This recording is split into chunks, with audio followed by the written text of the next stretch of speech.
ನಮಸ್ತೆ ವೀಕ್ಷಕರೇ, welcome to my kitchen. ನಾನು ಇನ್ಸ್ಟೆಂಟಾಗಿ ಸ್ವೀಟ್ ಮಾಡ್ಕೊಂಡಿದ್ದೇನೆ. ಇದು ಶೀರಾ ಮಾಡ್ತೇವಲ್ಲ ನಾವು, ಅದೇ ಥರನೇ ಸ್ವಲ್ಪ ಚೇಂಜಸ್ ಉಂಟು. ನಾನಿಲ್ಲಿ ಬಾಂಬೆ ರವದಲ್ಲಿ ಮಾಡ್ಕೊಂಡಿದ್ದು, ಚಿರೋಟಿ ರವ ಅಲ್ಲ. ನಾನಿಲ್ಲಿ ಕಡಾಯಿ ಬಿಸಿ ಮಾಡಿ ಅದರಲ್ಲಿ 2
ಅದು ಗೋಧಿ ಹಿಟ್ಟು ಮತ್ತು ರವೆ 2 ಸಹ ಫ್ರೈ ಆಗ್ತಾ ಒಳ್ಳೆ ಘಮ ಬರಲಿಕ್ಕೆ ಸ್ಟಾರ್ಟ್ ಆಗ್ತದೆ. ಅಷ್ಟು ತನಕ ನಾವು ಅದನ್ನು ಹುರಿತಾ ಇರಬೇಕು. ಇದಕ್ಕೆ ನೋಡಿ, ನಾನು ಕ್ಯಾಶ್ಯೂ ಹಾಕೊಂಡೆ ಸ್ವಲ್ಪ. ಇದ್ರ ಜೊತೆಯಲ್ಲಿ ಬಾದಾಮ್ ಹಾಕೊಳ್ಬೋದು, ಇಲ್ಲ ದ್ರಾಕ್ಷಿ ಸಹ ಹಾಕೊಳ್ಬೋದು.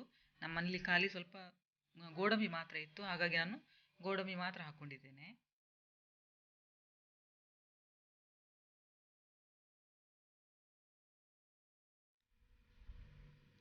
ತುಂಬ ಒಳ್ಳೆಯದಾಗ್ತದೆ ಮಾತ್ರ, ನಮ್ಮನೆಲ್ಲರಿಗೂ ಸಹ ಇಷ್ಟ ಇದು.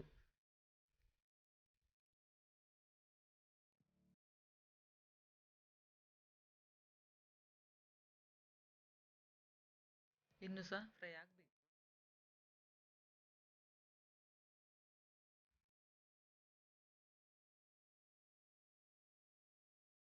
ಪ್ಲೀಸ್ ನೋಡ್ತಾ ಇರುವಾಗಲೇ ಲೈಕ್ ಬಟನ್, ಮತ್ತು ಯಾರು ನನ್ನ ಚಾನಲ್ ಫಸ್ಟ್ ಟೈಮ್ ನೋಡ್ತಿದ್ದೀರಿ ಪ್ಲೀಸ್ ಸಬ್ಸ್ಕ್ರೈಬ್ ಮಾಡಿ. ನಾನು ಇದು 3ನೇ ಸಲ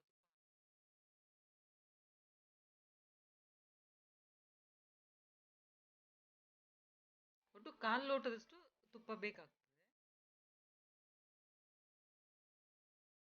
ಇಲ್ಲ, ತುಪ್ಪ ಅರ್ಧ, ಮತ್ತೆ ಎಣ್ಣೆ ಸಹ ಸ್ವಲ್ಪ ಮಿಕ್ಸ್ ಮಾಡಿ ಹಾಕ್ಕೊಳ್ಬೋದು, ಸನ್ಫ್ಲವರ್ ಆಯಿಲ್.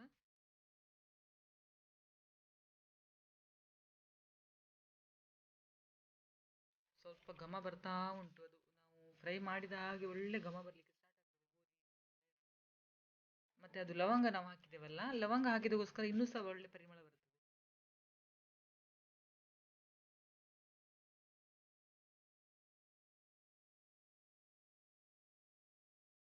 ನಾನು ಜಾಸ್ತಿಯಾಗಿ ಇದು ಗುರುವಾರ ಇಲ್ಲ ಶುಕ್ರವಾರ ಮಾಡ್ಕೊಳ್ತಾ ಇದ್ದೆ.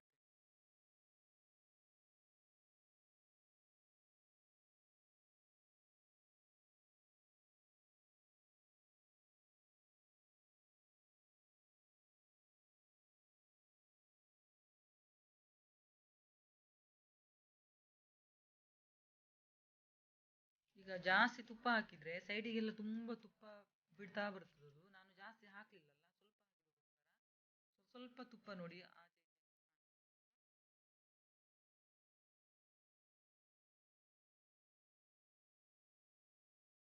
ಈಗ ನಾನು ಹಾಲು ಹಾಕ್ಕೊಳ್ತೇನೆ. ಹಾಲು ಮತ್ತು ನೀರು ಮಿಕ್ಸ್ ಮಾಡಿ, ಮತ್ತೆ ಅದು ಹಾಕುವಾಗ ಸ್ವಲ್ಪ ಸ್ವಲ್ಪ ಹಾಕ್ಕೊಳ್ಳಿ. ಒಂದೇ ಸಲ ಹಾಕ್ಲಿಕ್ಕೆ ಹೋಗ್ಬಿಡಿ, ಯಾಕಂದ್ರೆ ಉಕ್ಕಿ ಬರ್ತದೆ. ಈ ಥರ ಸ್ವಲ್ಪ ಸ್ವಲ್ಪ ಹಾಕಿ ಮಿಕ್ಸ್ ಮಾಡ್ತಾ ಇರಬೇಕು.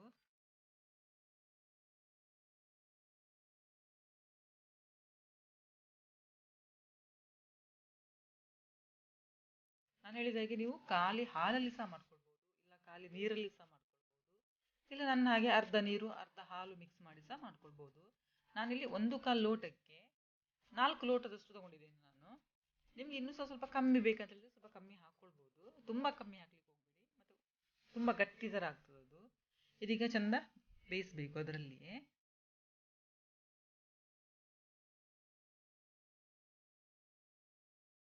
ಚಂದ ಮಿಕ್ಸ್ ಮಾಡ್ಕೊಳ್ಳಿ ಮಾತ್ರ.